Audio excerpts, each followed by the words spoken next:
Space. It's huge. Luckily for Ratchet, Captain Copernicus L. Quark was on the case. His mission, rescue the Lombax's one and only friend. Yep, without Clank, Ratchet was alone in the universe. Alone. Alone. Alone. You realize this ship has an ejector seat, right? The quest to rescue a friend leads to new allies. General Alistair Azimuth. You, dear boy, look just like your father. And a sinisterly secret plot. So what is it this time, Nefarius? Part of me wants to let you live long enough to find out. The other part really wants to kill you.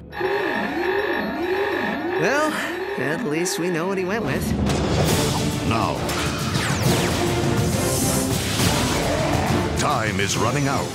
This clock, you think Clank's in there? Danger is everywhere.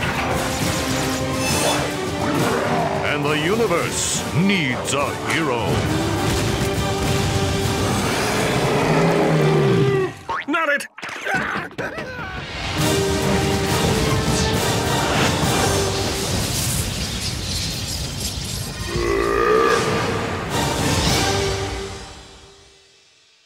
PlayStation